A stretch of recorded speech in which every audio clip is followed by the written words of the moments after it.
Quiero empezar con una pregunta que quizá puedas responder pensando en algo que pasó recientemente o tal vez hace un poco más de tiempo. Y la pregunta es, ¿cuándo fue la última vez que sentiste una alegría abrumadora? A lo mejor fue el día de tu compromiso, o tal vez fue el día de tu boda, a lo mejor fue el nacimiento de un hijo o de un nieto, que por cierto, los nietos siempre son más tiernos que los hijos, ¿a poco no? Quizás fue algo en el trabajo, como un ascenso, o a lo mejor tu equipo favorito de fútbol, béisbol o lo que sea, por fin rompió la mala racha y ganó un campeonato. Y entonces, de nuevo, ¿cuándo fue la última vez que sentiste una alegría abrumadora? Para mí es fácil recordar uno. Desde hace mucho tiempo, mi esposa y yo queríamos conocer Europa y hace unos meses, después de hacer un fuerte ahorro, pudimos hacer ese viaje y pues, ¿qué te digo? Fue padrísimo conocer lugares que solamente habíamos visto en fotos o solamente habíamos leído sobre ellos. Pero después de los primeros 5 días allá, empiezas a ver tus gastos y como que la alegría se empieza a desvanecer. Y también sucede que el cansancio te juega en contra, sobre todo cuando ya estás arriba de los 50. De verdad que llegó el momento, como decimos, donde yo ya no veía lo duro sino lo tupido. Ya no quería queso sino salir de la ratonera. Gastos, cansancio, hambre, desvelos y todo eso provoca tensión. Y de hecho, mi esposa y yo tuvimos un momento bastante incómodo allá. Pero después de recapacitar aún así, con todas esas cosas que no fueron como yo quería o como esperaba, nada me quitó la alegría de ver a mi esposa disfrutar la magia de esas vacaciones. Nada pudo opacar el gozo que sentí al verla conocer todos esos lugares. Y entonces me di cuenta que no estaba ahí solo por mí, estaba ahí por ella. Y algo increíble pasó. Su alegría literalmente se convirtió en mi alegría. Su felicidad se convirtió en mi felicidad y su gozo se convirtió en mi gozo. Y una de las cosas más hermosas de Jesús es que Él desea que su gozo sea para ti y para mí. Él quiere que vivamos una vida con un gozo consistente, constante, firme. De hecho, quiere que vivamos con alegría, con ánimo, con deleite, incluso con felicidad. Y todas esas palabras son sinónimos de gozo en las Escrituras. Quiere eso para ti y para mí tanto que nos mostró cómo su gozo puede ser nuestro gozo. Y la buena noticia para tu salud mental y para tu cuenta bancaria es que no necesitamos ir a Europa para encontrarlo. Estamos en la parte 2 de nuestra serie llamada Lo que nuestro mundo necesita ya.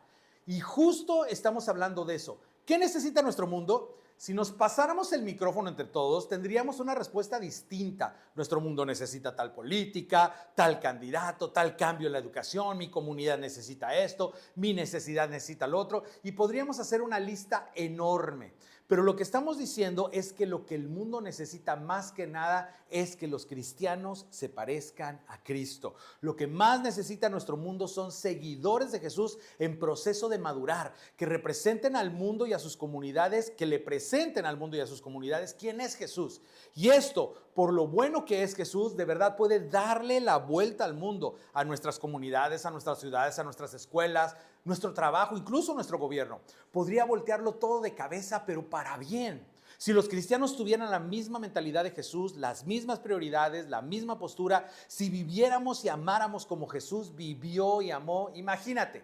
De eso trata esta serie, cómo suena, cómo actúa y cómo reacciona alguien que se parece realmente a Cristo. El apóstol Pablo nos lo dice y lo llama el fruto del Espíritu. Y es una lista de virtudes que Pablo escribe en su carta a los Gálatas. Y aun si eres nuevo en la fe, aunque nunca hayas abierto una Biblia, aún así seguro has escuchado hablar del fruto del Espíritu.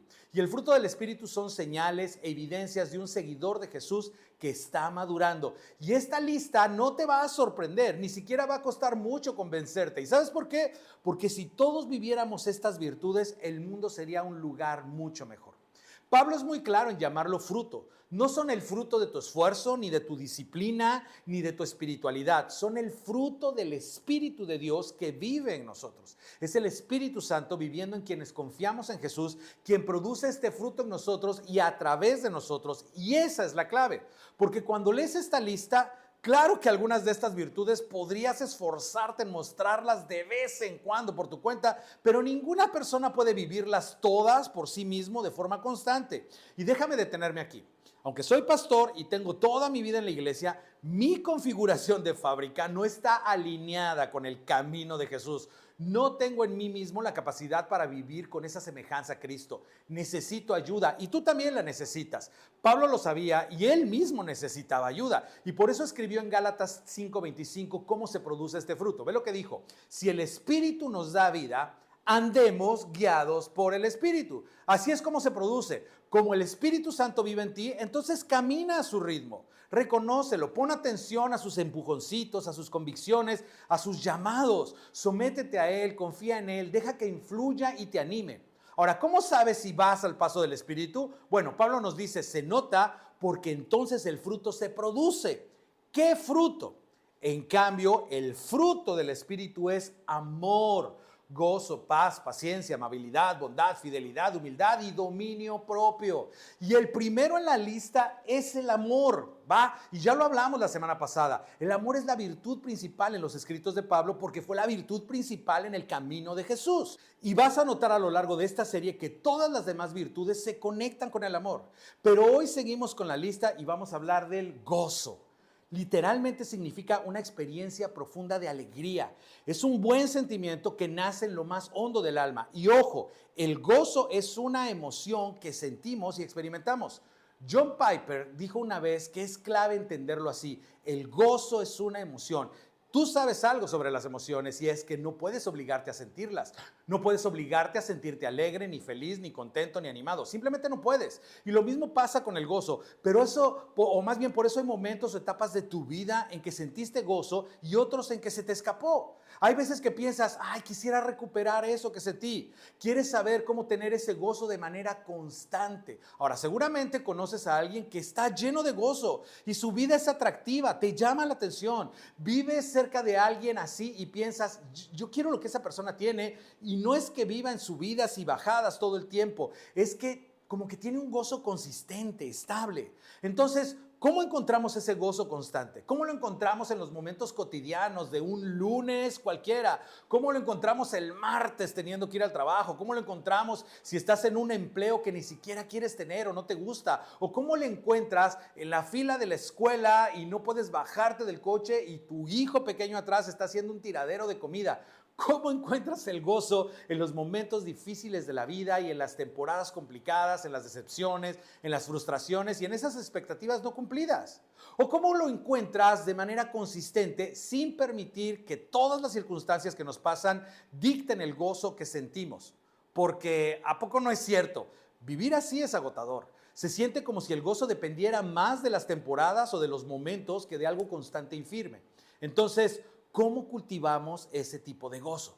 Bueno, el apóstol Pablo era muy inteligente, pero no fue él el primero en usar la analogía del fruto. De hecho, Jesús lo hizo primero. Jesús lo dijo mucho antes que Pablo en un momento que estuvo con sus discípulos y el Evangelio de Juan nos lo narra. Y para dar un poco de contexto, en ese momento de la vida de Jesús, él ya había entrado a Jerusalén, ya había hecho su entrada triunfal y estaba entrando en sus últimos momentos antes de ser crucificado por los pecados del mundo. Y este es el capítulo, esto es de lo que hay en los capítulos de Juan 14, 15, 16 y 17. Tenemos documentados algunos de los momentos más íntimos de Jesús con sus discípulos, su círculo cercano, dándoles instrucciones finales antes de ir a cumplir lo que había venido a hacer.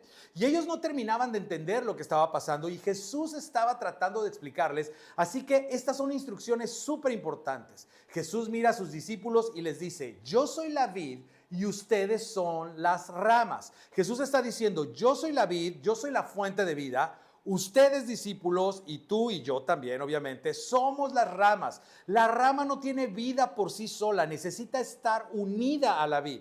De ahí recibe su vida, de ahí recibe alimento y sustento. Y lo que es cierto en la naturaleza, Jesús dice, también es cierto para quienes están conectados con Él. Y luego sigue diciendo, el que permanece en mí como yo en Él. Y esta palabra permanecer, si creciste en la iglesia, quizás la conoces como morar. Significa permanecer, mantenerse conectado, literalmente significa quedarse en un lugar. De hecho, muchas veces se usa para referirse a un hogar, una morada, al lugar donde habitas. Ahora, ¿alguien de los que me está escuchando es de esas personas de casa?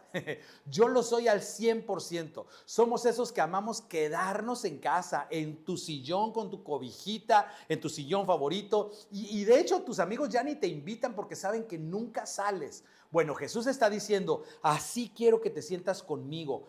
Haz tu casa en mí, permanece en mí. Y si permaneces, si te quedas conectado, Jesús dice, el que permanece en mí como yo en él, dará mucho fruto. Tu vida producirá mucho fruto del Espíritu, pero Jesús aclara, el que permanece en mí como yo en él, dará mucho fruto. Separados de mí, no pueden ustedes hacer nada. La rama no da fruto por sí misma, solo lo da cuando está conectada a la vid. Y Jesús dice, lo mismo pasa con mis seguidores. ¿Recuerdas cómo Pablo hablaba de caminar en el Espíritu? Bueno, aquí Jesús dice, permanezcan en mí, y básicamente es lo mismo. Caminar en el Espíritu y permanecer en Jesús es habitar en Cristo. Jesús dice, así es como tu vida va a dar mucho fruto. Entonces, ¿cuáles son las características de permanecer en Jesús? Mira, esto es muy importante. Son someterse a, descansar en y enfocarse en. Someterse, entregar tu voluntad a la voluntad de Dios, significa rendirte al camino de Jesús en lugar del tuyo, reconocer su autoridad sobre tu vida. Descansar, poner tu peso completo en algo, descansar en las promesas de Jesús, en su persona, en su carácter y en su obra, y enfocarse en Él, pasar tiempo con Jesús, conocerlo más, leer sobre su vida en los evangelios, abrir espacio para que Él hable a tu corazón, darle lugar a su gobierno en tu vida, depender de su fuerza y confiar en su amor y su gracia.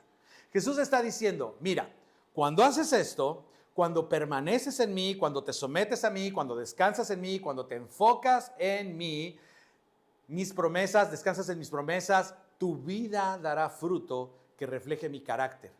Tim Keller fue un pastor y teólogo muy respetado y él lo explicó así. El fruto del Espíritu son los atributos comunicables de Dios, o sea, lo que se transmite.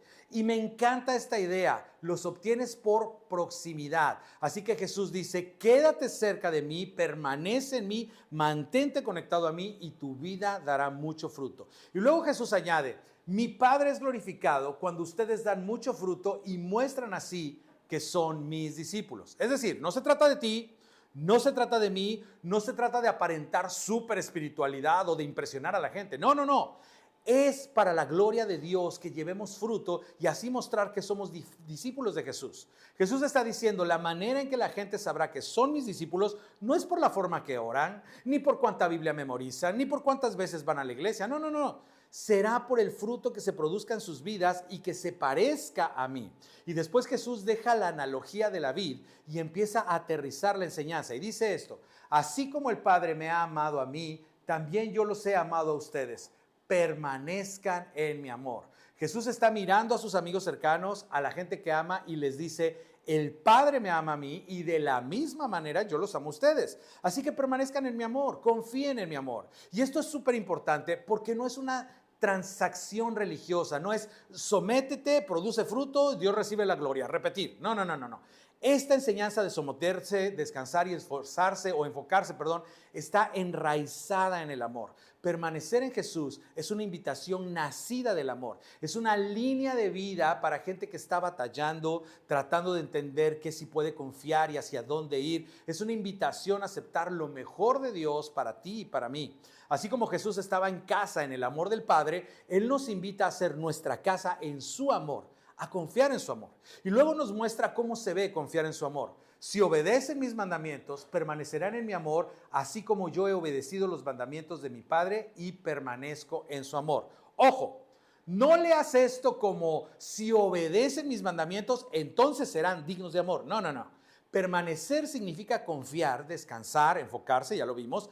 Permanecer en el amor de Jesús es confiar en su amor. Y aquí está el punto de Jesús. Confiar en su amor no es confiar en que sus mandamientos, o más bien es confiar que sus mandamientos son lo mejor para ti. Confiar en su amor es creer que lo que Él manda es lo mejor para ti y para los que te rodean. Y luego llega el momento al que quería llevarlos. Les he dicho esto para que... Y esto acerca de permanecer en mí, de confiar en mí, de someterse a mí, de descansar en mí y enfocarse en mí, de obedecer mis mandamientos. Les he dicho todo esto para que Y para qué en griego es una cláusula de propósito. O sea, todo lo anterior conduce a este punto. Les he dicho todo esto para que tengan mi alegría y así su alegría sea completa. ¡Wow! Jesús dice, les he dicho todo esto para que tengan un gozo consistente, un gozo que no depende de las circunstancias, que no están conectados, o más bien, porque ustedes están conectados conmigo,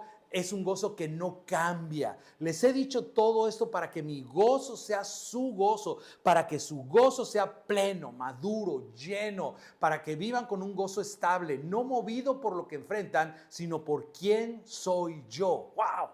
¿Y no ese es el gozo que queremos? Ese gozo constante, firme, que trasciende lo que pasa afuera porque se cultiva dentro. Jesús concluye de esta manera: y este es mi mandamiento, que se amen los unos a los otros como yo los he amado. Y aquí está el flujo de la enseñanza. Permanece en Jesús, permanecer en Jesús produce fruto, pero ¿cómo permanecemos en Jesús? Obedeciendo sus mandamientos. Y así se produce gozo. ¿Cuál es su mandamiento? Amar como Él nos amó. ¿Quieres experimentar un gozo completo, firme y constante? No se trata de obtener todo lo que deseas, ni de que tu vida sea exactamente como la soñaste.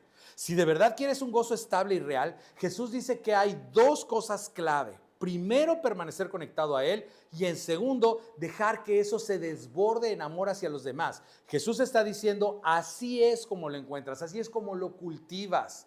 Y lo que Jesús está haciendo es enseñarte a ti y a mí cómo es el orden de las cosas. El verdadero gozo es así: Jesús, después otros y a lo último yo. Es decir, primero enfócate en Jesús, sométete, descansa y enfócate en Jesús, y que eso se desborde en tu amor por otras personas. ¿Y a qué lleva eso? A que tú y yo experimentemos un nivel de gozo que no vamos a encontrar en ningún otro lado.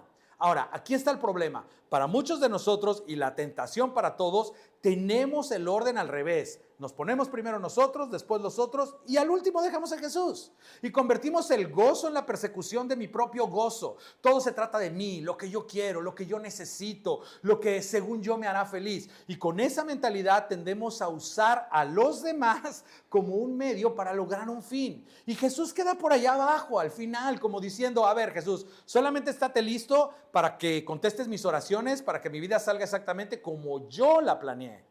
¿Te das cuenta qué bizarro es esto? Pero cuando buscamos el gozo de esta manera incorrecta, en realidad lo que andamos buscando no es el gozo que Pablo ni Jesús describen.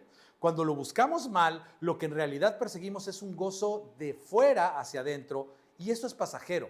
Es buscar que las circunstancias nos den gozo, pero se nos olvida que las circunstancias siempre cambian y jamás se nos prometió que serían como queremos.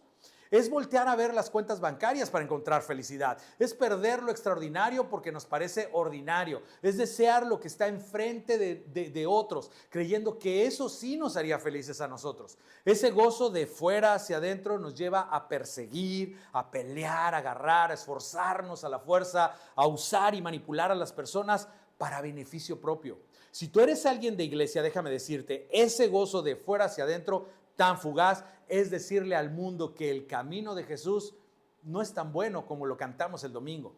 Y así jamás vamos a encontrar el gozo real. Ya lo sabes, ya lo has vivido, pero Jesús dice, si permaneces conectado a mí, si pones el orden correcto, si te sometes y permaneces, descansas y te enfocas en mí y dejas que eso se desborde en amor hacia los demás, así se cultiva el gozo verdadero, con el orden correcto. Jesús, otros y luego tú.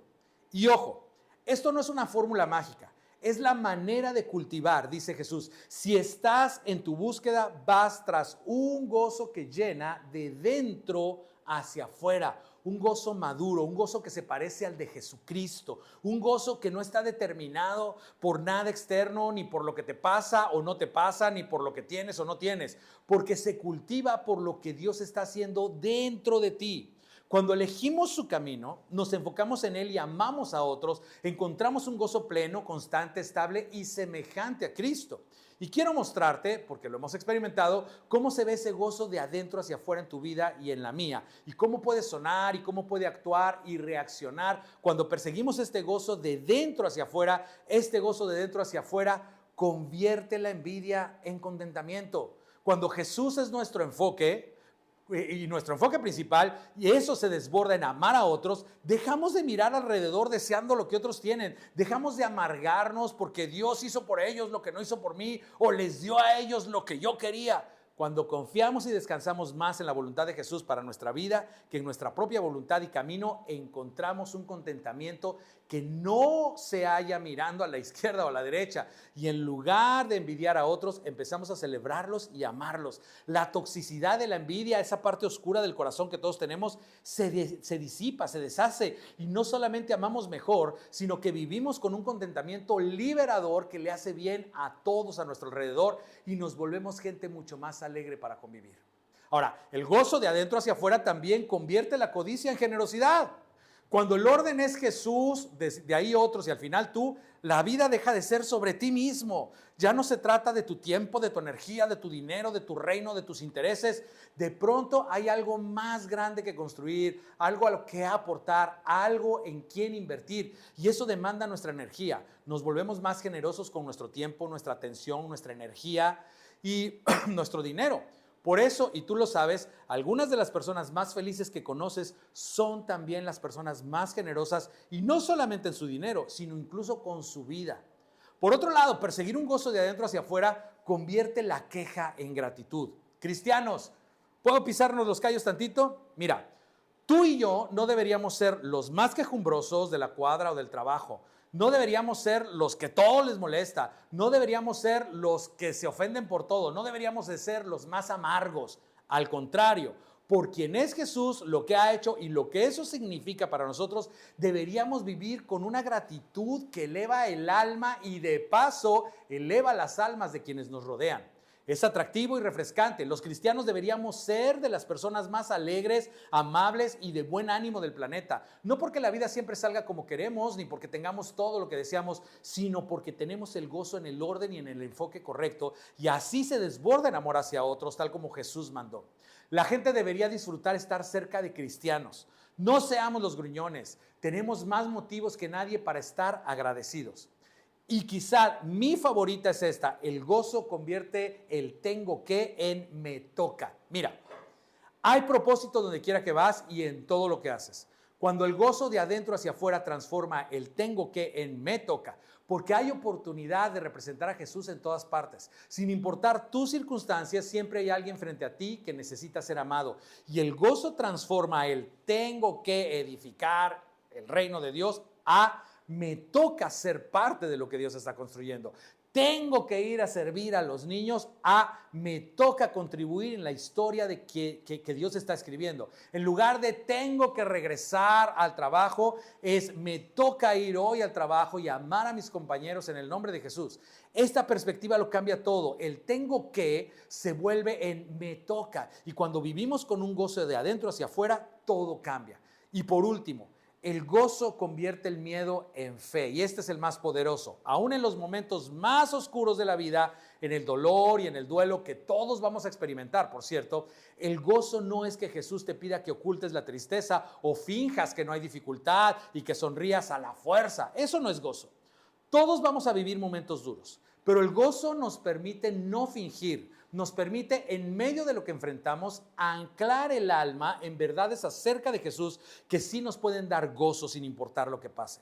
Seguimos a un Salvador que miró a la muerte de frente y dijo, voy. Entró en la tumba y salió de la tumba. Y para cualquiera cuya fe está en Jesús, eso significa que cualquier cosa de este lado del cielo no es el final. Así que, aunque mis circunstancias me den motivos para temer, llorar o dolerme, no encuentro el gozo en esas cosas, sino en lo que sé que es verdad acerca de Jesús, que esto no es el final, que de alguna manera Él va a usar lo que está sucediendo y que por la esperanza de la resurrección a la que he anclado mi alma, Jesús me va a sacar adelante. Ese gozo de adentro hacia afuera convierte el miedo en fe. Así que la invitación a ese tipo de gozo está disponible para todos. Solo hay que ponerla en el orden correcto para poder cultivarlo. La invitación es a ordenar el gozo como Jesús nos enseñó, sometiéndonos, descansando y enfocándonos en Él, lo cual se desborda en nuestro amor por otros o por los demás y nos lleva a experimentar un gozo como ningún otro. Esa es la invitación. Pero la tentación es desordenarlo. yo primero, y eso es fugaz, y puede que encuentres un poquito de gozo, pero temporal, porque no es el que estás buscando, y Dios tiene mucho más para ti y para mí que ese gozo de yo primero. Jesús prometió, mi gozo puede ser tu gozo y tu gozo puede ser completo, pero necesitamos cultivarlo, y esto es súper importante. No es que mañana despiertes y de repente te sientas ya lleno de gozo. Yo dije que iba a estar alegre, así que ya estoy alegre. No, no funciona así. Hay que cultivarlo. Y esto es verdad para todo el fruto del Espíritu Santo que estamos viendo en esta serie, pero en especial con el gozo. No es una fórmula que puedes forzar o fabricar con pura voluntad. El gozo se cultiva y el cultivar lleva tiempo. Ustedes saben que a mi esposa le gustan las plantas, en especial los árboles frutales, y tiene algunas que dan fruto cada rato, pero hay algunos, como el aguacate, que tardan en producir fruto. Y no es algo que sucede de la noche a la mañana. Yo no sabía algunas de estas cosas, pero recuerdo que cuando trajo un árbol de aguacate, yo esperaba ver el fruto al mes o a los 2 meses, pero pasó 1 año y medio y nada. Y entonces un día le dije, vamos a quitar ese árbol, te engañaron, eso ni es aguacate, además las hojas esas ensucian mucho. Y entonces ella me explicó que ese tipo de aguacate puede tardar hasta 10 años en dar fruto. Y yo ya quería verlo de inmediato. Obvio, no funciona así. Tú no puedes hacer que algo crezca. Lo único que puedes hacer es preparar el ambiente, cultivar la tierra, regar y un día, sin que te des cuenta cómo, ya creció. Así funciona. Y lo mismo pasa con el gozo. Nuestro trabajo es cultivar el gozo que Jesús prometió que puede ser nuestro, pero debemos tener el orden correcto. Y así es como cultivas un gozo que llena. Así es como cultivas un gozo constante, firme, estable. Así es como cultivas un gozo que es atractivo, contagioso. Y así es como cultivas un gozo que trae lo mejor de Dios a tu vida y a la mía. Así que no te desanimes si toma tiempo, solamente sigue enfocándote en poner el orden correcto y mientras lo haces, el gozo es una promesa que se va a producir y será incomparable con cualquier sentimiento, cualquier placer, cualquier bien que pensaste que necesitabas. No hay nada que se compare con ese gozo que Jesús promete que será tuyo y mío. Así que cultivemos y pongámoslo en el orden correcto.